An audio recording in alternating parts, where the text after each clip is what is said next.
오늘은 성경 속 전쟁의 역사 두 번째 시간 디나 강간 사건과 세겜 전쟁을 살펴볼 텐데요. 디나 사건은 야곱 가족의 비극적인 사건 중에 하나입니다.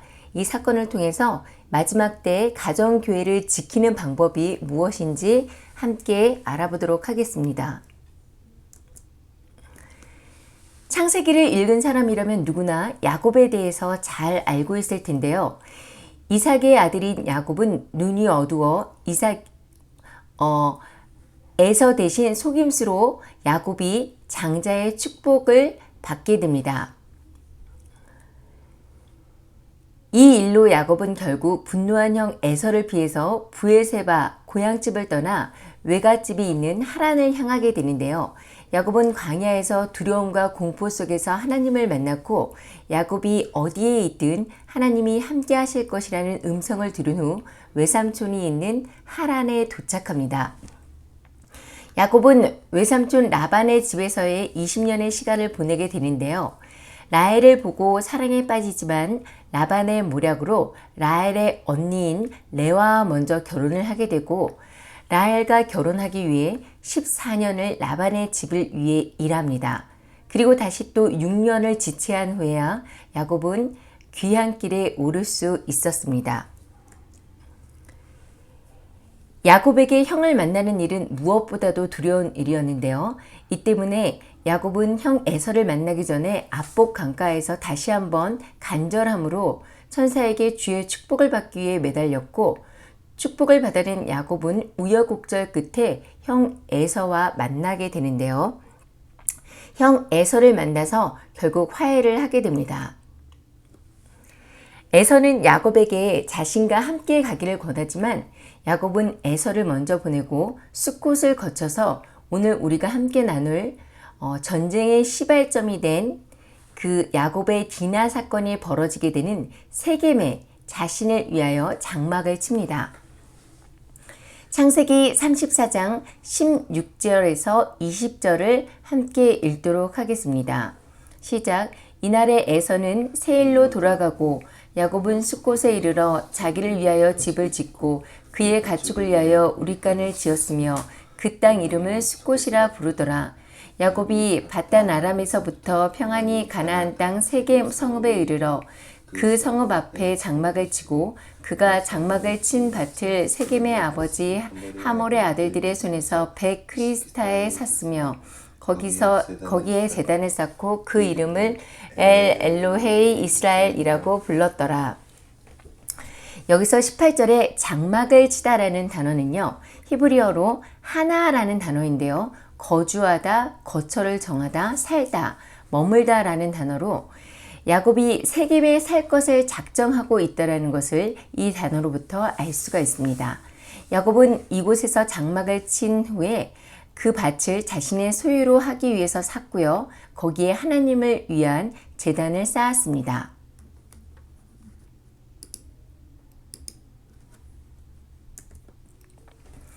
그런데 이 세겜 땅에 살 때 야곱 가족에게 아주 비극적인 사건이 일어나게 됩니다. 성경은 야곱의 딸 디나가 그 땅의 딸들을 보러 나갔다가 히위 족속 중 하몰의 아들, 그 땅의 추장 세겜, 이 땅의 이름이 세겜인데 이곳의 지도자, 그러니까 추장의 이름도 세겜이에요. 이 세겜에게 강간을 당했다라고 기록하고 있습니다.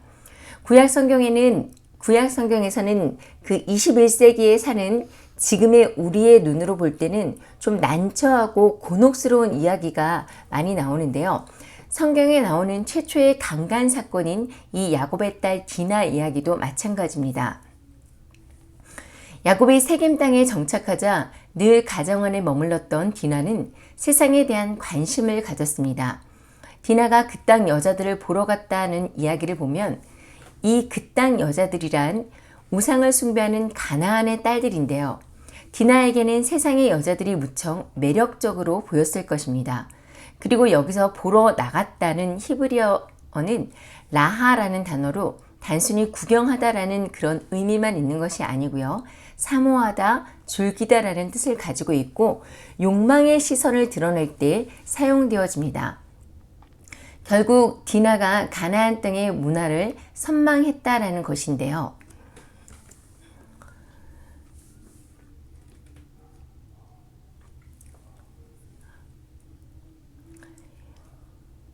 이렇게 디나는 그 땅의 사람들을 선망해서 결국은 세겜을 만나게 됩니다.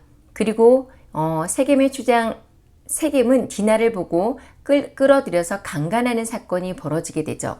그런데 이 세겜 족장의 아들이 디나를 욕되게 하였다는 소식을 들었을 때 그 아버지 야곱의 반응이 조금 이상하지 않나요? 5절에서 7절을 함께 읽어보겠습니다. 시작. 야곱이 그 딸 디나를 그가 더럽혔다 함을 들었으나 자기의 아들들이 들에서 목축함으로 그들이 오기까지 잠잠하였고 세겜의 아버지 하몰은 야곱에게 말하러 왔으며 야곱의 아들들은 들에서 이를 듣고 돌아와서 그들 모두가 근심하고 심히 노하였으며 이는 세겜이 야곱의 딸을 강간하여 이스라엘에게 부끄러운 일 곧 행하지 못할 일을 행하였음이더라. 성경은 야곱의 딸을 구하기 위해서 달려갔다든지 아들들을 불러 모았다든지 혹은 이 일로 분을 내었다라는 표현을 하지 않고 있습니다. 야곱은 감정을 드러내지 않고 잠잠히 들에 나가 일하고 있는 아들들을 기다렸습니다. 상식적으로는 조금 이해가 되지 않는 상황인데요. 딸을 가진 아버지가 어떻게 딸이 강간당했다는 소식을 듣고 잠잠할 수 있을까요? 여기에서 우리는 다시 1절을 살펴볼 필요가 있는데요. 창세기 34장 1절 디나를 소개하면서 좀 이상하게 소개합니다. 성경은 통상적으로 누구의 아들이나 누구의 딸이라는 표현을 할 때 그 누구는 바로 아버지인데요. 디나를 소개하면서는 야곱의 딸 디나 이렇게 간략하게 말하지 않고 레아가 야곱에서 낳은 딸 디나라고 장황하게 소개하고 있습니다. 마치 디나는 야곱과는 별 관계가 없는 듯 레아의 딸로 소개하고 있는 것인데요. 야곱에게는 4명의 아내가 있죠. 첫 번째 아내가 레아입니다. 레아는 6명의 아들들을 낳았습니다. 레아는 야곱에게 그 사랑받지 못한 불행한 아내였는데요. 레아가 야곱에게서 낳은 딸이라는 수식어는 야곱이 레아를 아끼지 않고 그녀의 자식 디아도 아끼지 않았다는 것을 암시하고 있습니다.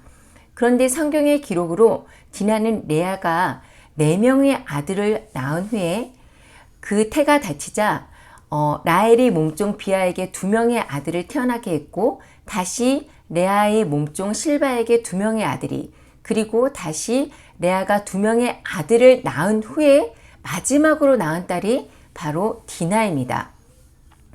일부 성경학자들 가운데서는요. 성경에 이 딸들의 이름이 기록되어 있지 않을 뿐 야곱에게는 디나 외에도 다른 딸들이 있었다라는 주장을 하고 있지만요. 설사 외동딸이 아니라 해도 디나는 특별히 레아에게서 태어난 6명의 아들 이후에 막내로 태어났고요. 또 디나와 배가 같은 오빠들은 디나를 무척이나 사랑하고 귀여워했을 것이었고 외동딸이 맞다면 많은 아들들 중에 딸이라고는 하나뿐이니 서로 배다른 형제지만 이 디나가 얼마나 많은 사랑을 받았을지 우리가 생각해 볼 수 있습니다. 그런데 아버지가 딸이 강간당했다는 이야기를 듣고 별 반응이 없는 거예요. 물론 야곱은 당황도 하고 화도 났을 것입니다. 하지만 야곱의 반응과 야곱의 아들들의 반응은 분명하게 대조되고 있고 성경은 이것을 느끼도록 기록하고 있습니다. 강간범 세겜이 디나를 사랑하면서 얘기가 의외의 방향으로 흘러갑니다. 세겜은 아버지 하물과 함께 야곱을 찾아가서 디나와의 결혼을 사정하는데요. 아무리 큰 혼수와 예물도 마다하지 않겠다고 말합니다. 그런데 이 협상 과정에서도 야곱은 한마디도 하지 않습니다. 오직 야곱의 아들들로 통칭된 디나의 친오빠들이 이 협상을 주도했는데요. 야곱의 아들들은 청혼을 받아들이는 조건을 걸어 복수를 꾀합니다. 13절에서 17절을 함께 읽겠습니다. 시작. 야곱의 아들들이 세겜과 그의 아버지 하몰에게 속여 대답하였으니 이는 세겜이 그 누이 디나를 더럽혔음이라. 야곱의 아들들이 그들에게 말하되 우리는 그러하지 못하겠노라. 할례를 받지 아니한 사람에게 우리 누이를 줄 수 없느니 이는 우리의 수치가 됨이니라. 그런즉 이같이 하면 너희에게 허락하리라. 만일 너희 중 남자가 다 할례를 받고 우리같이 되면 우리 딸을 너희에게 주며 너희 딸을 우리가 데려오며 너희와 함께 거주하여 한 민족이 되려니와 너희가 만일 우리 말을 듣지 아니하고 할례를 받지 아니하면 우리는 곧 우리 딸을 데리고 가리라. 여러분, 세겜의 모든 남자들이 할례를 받으면 디나를 그 집에 시집 보내겠다라고 이렇게 야곱의 아들들이 이야기하고 있는 것인데요. 하몰과 세겜이 성의 남자들을 설득해서 모든 남자들이 할례를 받았을 때 디나의 친오빠인 시므온과 레위는 그들 모두를 칼로 죽입니다. 야곱이 이 소식을 듣고 가나안 족속들로부터 받을 보복이 두려워서 시므온과 레위를 나무랐지만 오히려 이들은 그럼 우리의 누이를 창녀 취급하는 것이 옳으냐며 화를 내는데요. 이 디나 사건과 세겜 사건은 우선 강간이라는 끔찍한 사건을 시작으로 자신이 저지른 악행을 결혼함으로 합리적으로 해결하려고 했던 세겜에 대해서 속임수로 대응했고 거기에 더해 이 속임수가 하나님과 이스라엘 백성이 맺은 언약의 상징인 할례였다라는 것이 우리를 당황하게 합니다. 더구나 시므온과 레위가 디나를 강간한 세겜뿐만이 아니라 세겜성의 모든 남자들을 다 몰살했고요. 모든 재산을 노력하고 그 자녀와 아내들까지 사로잡았습니다. 또 성경은 이 대목에서 시므온과 레위의 행위를 하나님이 인정하거나 허락했는지의 여부를 직접적으로 밝히지 않고 있는데요. 다만 이 강간이라는 사건에 대해서 디나의 오라버니들은 단순히 몸을 더럽힌 사건으로 보지 않았다는 것을 히브리어를 통해서 알 수는 있습니다. 5절과 13절, 27절에 표현된 더럽다라는 히브리어 타메는 그냥 더럽힘을 당했다라는 뜻 외에도 종교적으로 타락시켰다라는 의미로 사용되어지기도 하고요. 7절에서 부끄러운으로 해석된 네발라 역시 불경한, 경건치 않은, 신앙심이 없는 이라는 뜻을 가진 히브리어 나발의 여성형으로 성적인 부끄러운 일뿐만이 아니라 종교적으로 더럽혀짐과 거기서 비롯된 수치를 의미한다고 볼 수도 있습니다. 그래서 성경은 7절에 디나에게 부끄러운 일, 곧 행하지 못한 일을 행하였다라고 표현하지 않고 이스라엘에게 부끄러운 일, 곧 행하지 못할 일을 행하였다라고 말하고 있고요. 이 디나의 강간 사건을 야곱의 아들들은 개인적인 수치에 그치지 않고 민족적, 종교적 수치로 보고 있지 않았나 하는 생각을 하게 됩니다. 하지만 야곱이 후에 이 엄청난 일을 벌린 시므온과 레위에게 죽기 전에 한 유언을 보면 결코 시므온과 레위의 방법을 하나님이 기뻐하지 않으셨다라는 것을 유추해 볼 수가 있는데요. 5절 이 폭력의 도구라는 말은 히브리어 칼레 하마츠로 칼레는 무기 그리고 하마츠는 잔인하고 난폭하여 생명을 해치는 이라는 뜻을 가지고 있습니다. 결국 야곱의 이 유언대로 시므온은 별 볼 일 없는 지파로 전락해서 훗날 유다 지파에게 흡수가 되어지죠. 하지만 또 레위 지파는 광야 시절에 금송아지 사건이 벌어졌을 때 유일하게 하나님 편에 서게 됨으로써 제사장 지파로서의 명예를 회복하게 됩니다. 그런데 사실 이 모든 사건의 발단은요, 야곱의 잘못된 결정 때문이었습니다. 야곱이 세겜에 정착한 것은 하나님과의 서원을 지키지 않은 것이었는데요. 창세기 28장 20절에서 22절을 함께 읽겠습니다. 시작. 야곱이 서원하여 이르되 하나님이 나와 함께 계셔서 내가 가는 이 길에서 나를 지키시고 먹을 떡과 입을 옷을 주시어 내가 평안히 아버지 집으로 돌아오게 하시면 여호와께서 나의 하나님이 되실 것이요 내가 기둥으로 세운 이 둘이 하나님의 집이 될 것이요 하나님께서 내게 주신 모든 것에서 10분의 1을 내가 반드시 하나님께 드리겠나이다 하였더라. 야곱이 화가 난 형의 그 형 에서의 눈을 피해서 브엘사바를 떠나서 그 외삼촌 집으로 가던 중에 날이 저물었을 때 돌을 베개 삼고 잠을 잤습니다. 그런데 이때 꿈속에서 야곱은 사다리가 하늘에 닿았고 또 하나님의 사자가 그 위에서 오르락 내리락 하는 환상을 보게 됩니다. 그때 사다리 위에 계신 그 하나님께서 야곱을 축복하며 그 야곱의 그 길을 지켜주시리라 라는 음성을 이 야곱이 듣게 되고요. 야곱은 아침에 일찍 일어나서 자신이 베개 삼았던 돌을 세우고 그 위에 기름을 붓고 서원하기를 하나님께서 자기를 지키고 무사히 다시 돌아오게 하신다면 그 돌이 하나님의 전이 될 것이고 또 자신의 소득의 11조를 하나님께 드릴 것이라고 이렇게 서원을 했습니다. 또 야곱이 라반의 집에서도 야곱은 자신이 서원한 곳 베레르로 돌아가라는 하나님의 분명한 음성을 들었습니다. 그럼 야곱이 라반의 집을 떠날 때 그 목적지는 어디였을까요? 바로 베레리여야 되겠죠? 무사히 에서를 만나고 또 화해한 이 시점에서 야곱은 자신의 서원대로 하나님이 자신과 자신의 후손에게 주신다고 약속하신 그 땅 베렐로 갔어야만 했습니다. 하지만 야곱은 세겜의 장막을 치고 땅을 사서 거기에 제단을 쌓았죠.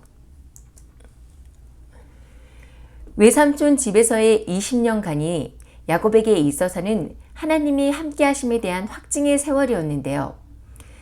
하지만 야곱은 늘 고향을 그리워했을 겁니다. 그렇지만 야곱이 고향으로 돌아오는 길, 형 에서가 400명의 군사를 이끌고 자신을 맞으러 온다는 소식에 그만 야곱은 두려움이 앞섰죠. 야곱은 형의 마음을 돌이키고자 모든 사람을 앞세워서 그 소유 중에서 많은 재물을 이 에서에게 선물로 먼저 보내고 형의 반응을 기다렸고 압복강 나루에서 하나님께 매달렸습니다. 야곱은 환도뼈가 위골되고 다시 하나님의 축복을 받았는데요. 에서에게 용서받은 후에 가나안을 향해 나아가는 야곱이 가장 먼저 한 일은 하나님의 집이 아닌 자기와 자신의 가축을 위해 집을 짓는 일이었습니다.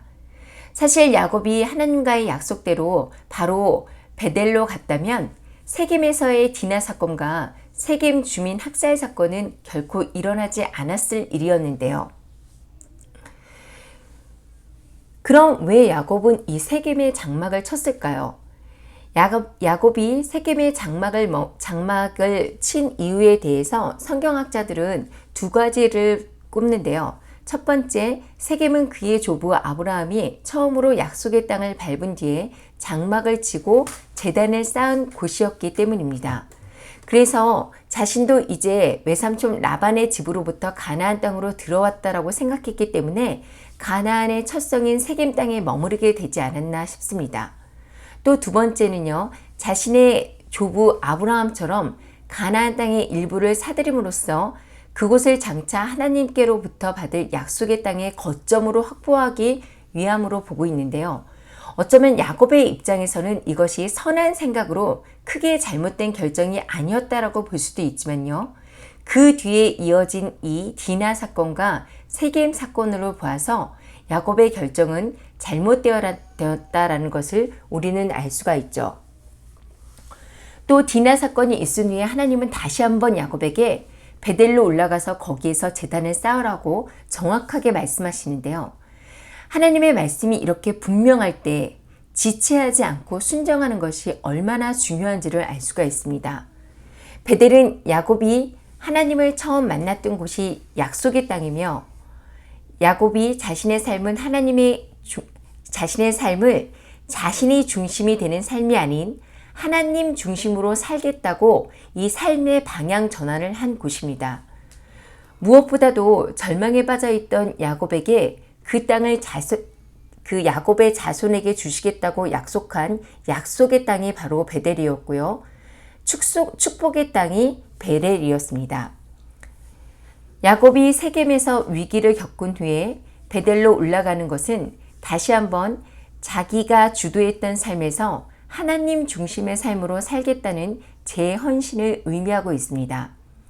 그래서 사도 바울은 우리에게 선 줄로 생각하면 넘어질까 조심하라라고 이렇게 말하고 있는데요. 우리는 스스로 다 됐다고 하는 순간에 넘어지는 일이 다반사죠.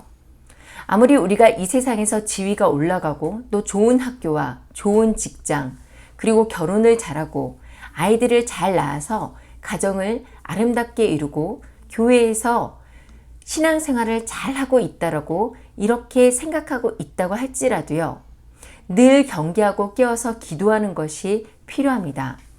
난 지금 평안해. 계속 이렇게 하면 되지 뭐 라고 이렇게 막연하게 생각하면서 영적인 부분에서 소홀하게 나아가다가는 갑자기 예상하지 못한 일이 터졌을 때 야곱처럼 그 아들들처럼 이렇게 실패를 하게 되어 있습니다. 야곱은 세겜에서 힘차게 하나님은 이스라엘의 하나님이다 라고 하면서 엘 엘로의 이스라엘이라고 단도 쌓고 새로운 삶을 시작했지만 디나 문제로 인해서 무너졌고요. 이런 큰 실패를 경험한 가장 큰 이유 중 하나가 사실 하나님 앞에서 자신의 가족, 자신의 공동체를 지키지 못했기 때문입니다. 오늘 우리의 고개를 갸우뚱하게 했던 34장 1절에 라헬이 야곱에게 낳은 딸 디나라는 표현과 디나의 소식에 잠잠했던 야곱에 비해 분을 참지 못하고 잘못된 방법까지 동원해서 세겜을 몰살한 시므온과 레위, 이 야곱과 야곱의 아들들의 관계는 그렇게 원만해 보이지 않습니다.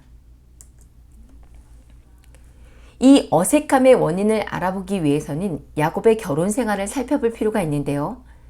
야곱이 사랑한 라헬과의 결혼을 꿈꾸면서 7년 동안 삼촌 라반의 집에서 열심히 일한 후에 어이없게도 레와와 결혼을 하죠. 다시 라헬과 결혼한 후 자매인 레아와 라헬은 야곱을 두고 서로 치열한 경쟁을 벌이게 됩니다. 그리고 이런 경쟁과 시기, 사랑받지 못함에 대한 레아의 억울함과 또 자식을 얻지 못하는 라헬의 고통은 이 두 여인이 낳은 그 아들들에게 그대로 영향을 미쳤는데요. 레아와 라헬이 지은 자식들의 이름에도 이 질투와 경쟁이 그대로 담겨져 있습니다.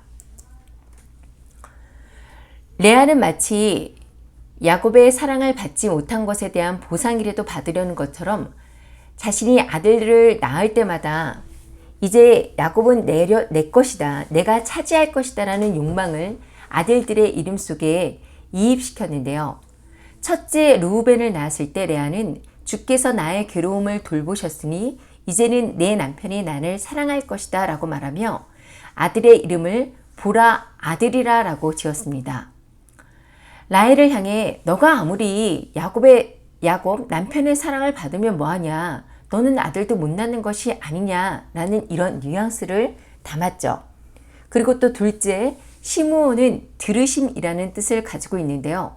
아들을 낳고도 여전히 남편의 사랑을 받지 못하고 남편을 라헬에게 빼앗긴 그 서러움을 이 시므온의 이름으로 대변했습니다.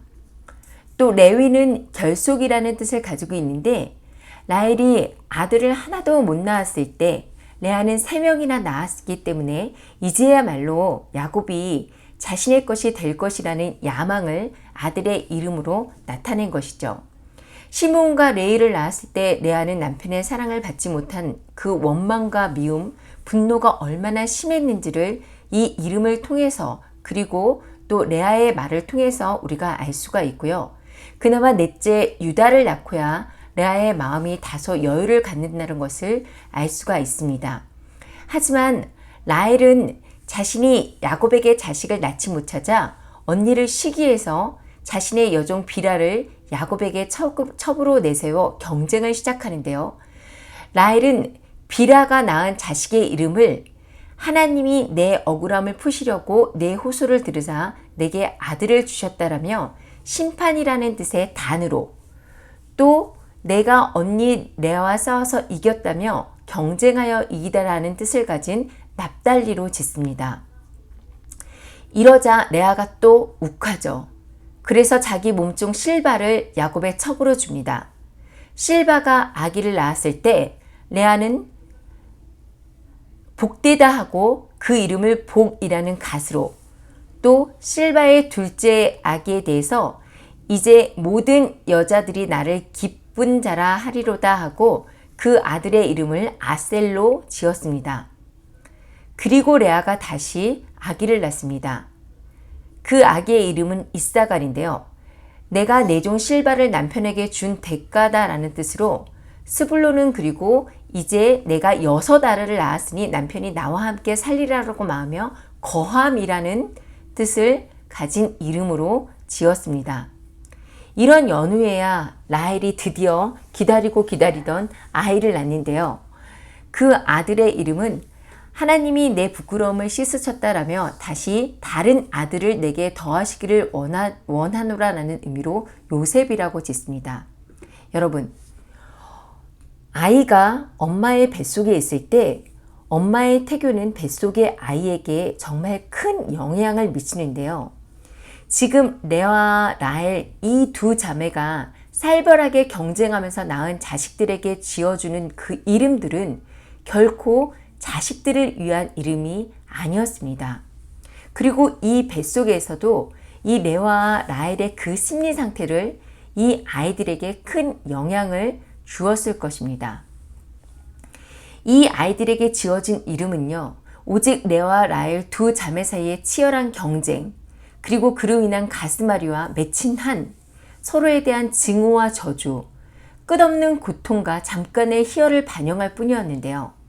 레아는 자녀를 낳는 복을 받았지만 남편의 사랑을 받지 못했고, 반면에 라헬은 남편의 사랑은 받았지만 자녀를 낳는 복을 받지 못했는데요.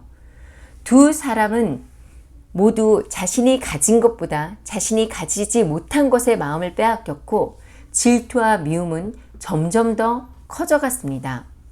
그리고 이런 상황을 보면서 야곱은 이 문제를 해결하기보다 라헬을 사랑함으로 이런 모든 문제들을 모른 척 방관했죠. 결국 어머니들의 이런 질투와 경쟁, 아버지의 무관심은 자식들에게 큰 영향을 미치게 되는데요.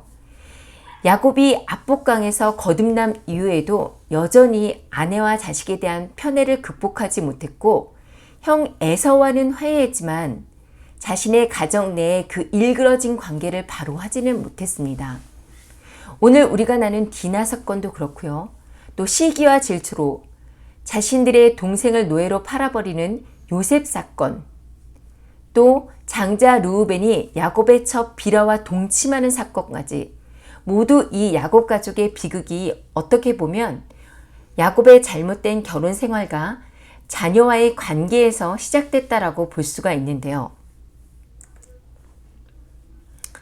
르우벤의 동침 사건은 라헬의 죽음과 직접적으로 연결되어 있다고 보는 것이 많은 성경학자들의 견해입니다.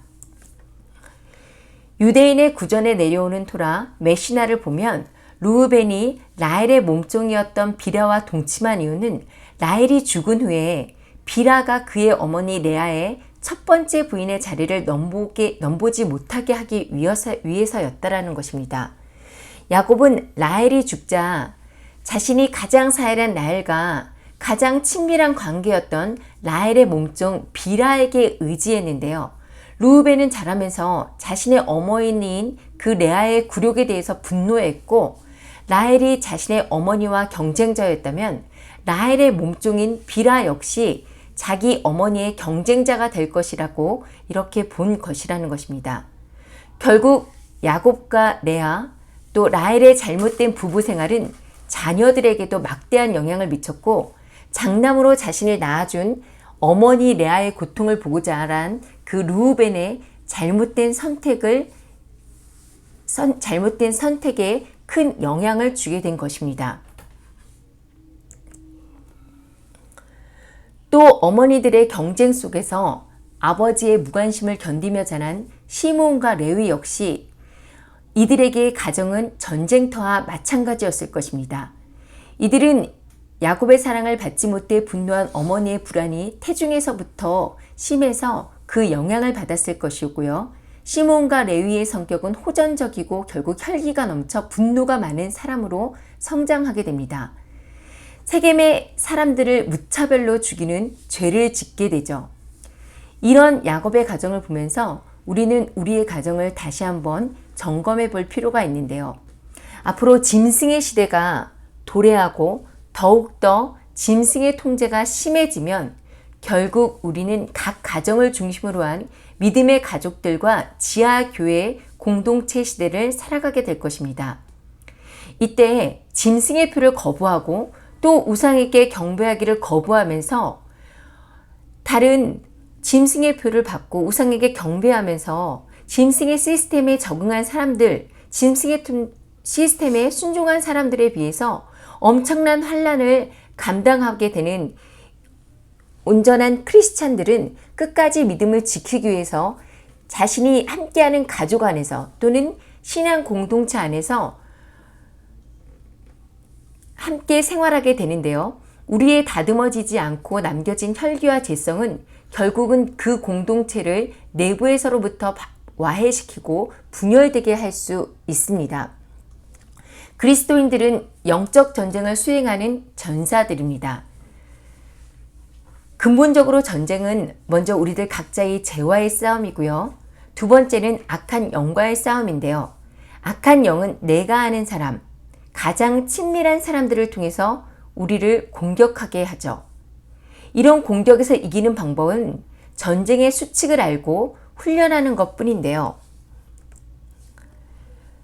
가정과 직장, 믿음의 공동체 내에서 영적 전쟁의 수칙에 대해 사도 바울은 에베소서를 통해 이야기하고 있습니다.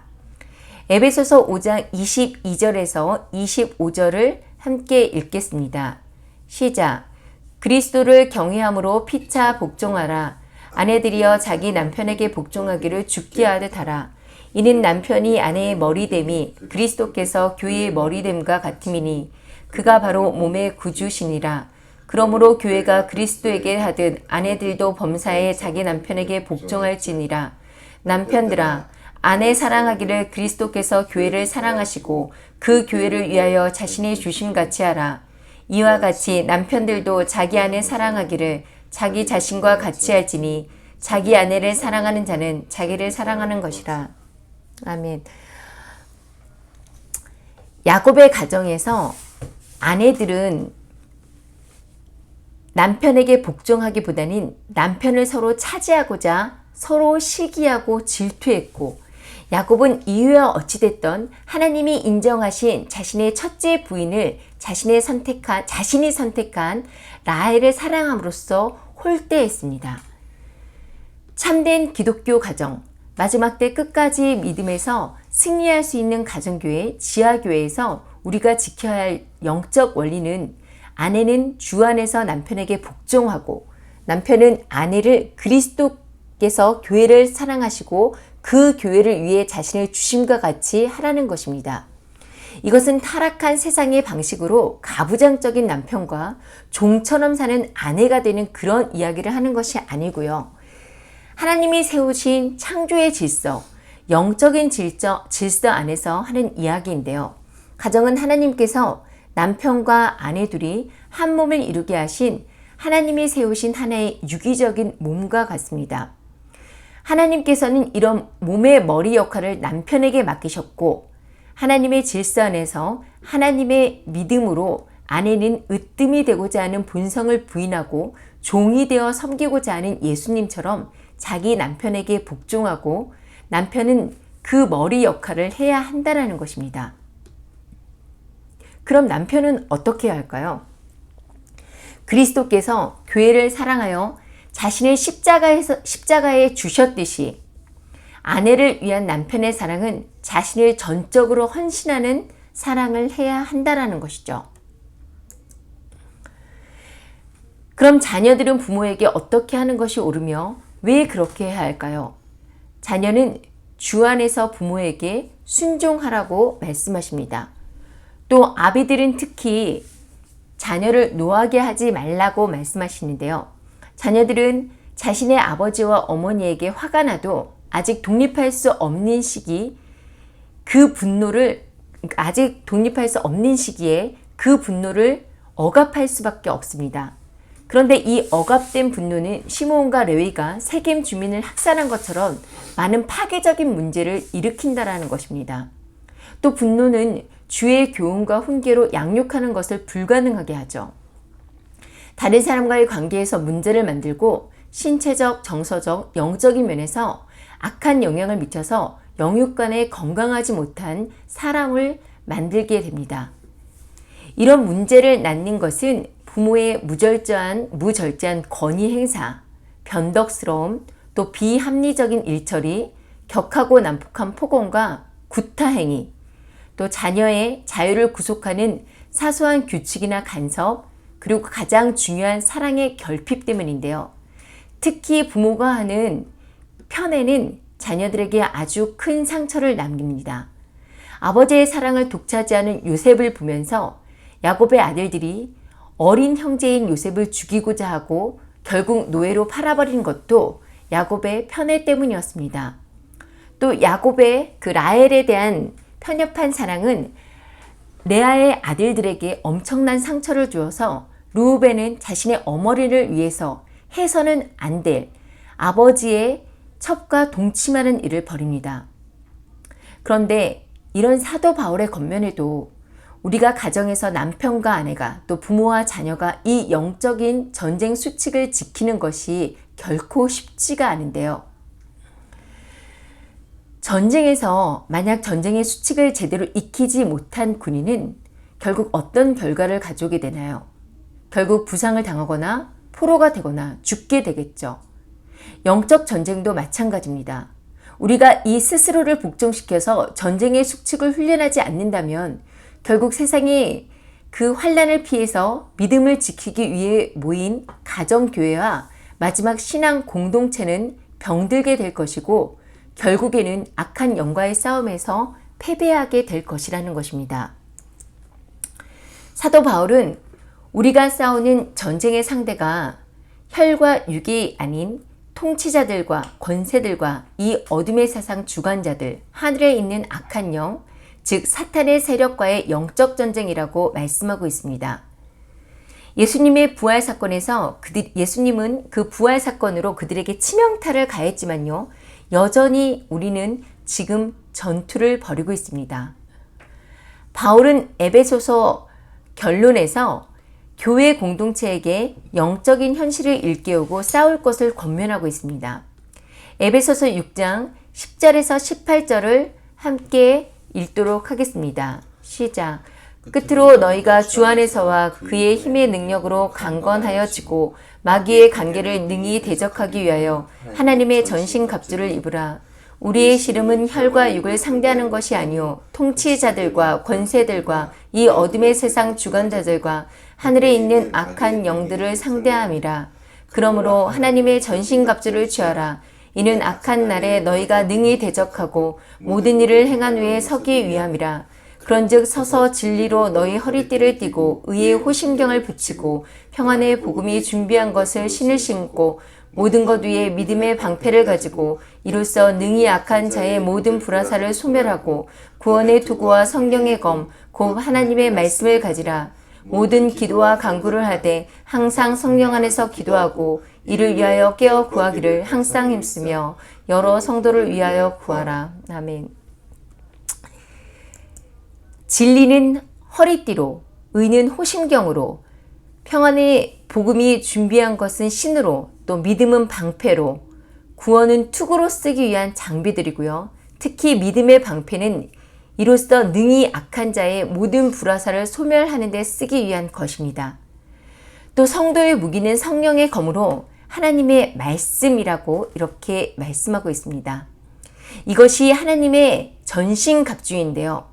저와 여러분이 마지막 때 진정한 예수님의 군대가 될 가정교회와 지하교회의 공동체를 위해서 항상 성령 안에서 기도하며 깨어 구하기를 힘써 하나님의 전신갑주를 입음으로 환난을 준비하고 가정교회와 마지막 때 신앙의 공동체를 지켜 끝까지 승리하기를 다시 오실 야슈아 마슈아 예수 그리스도의 이름으로 축복합니다.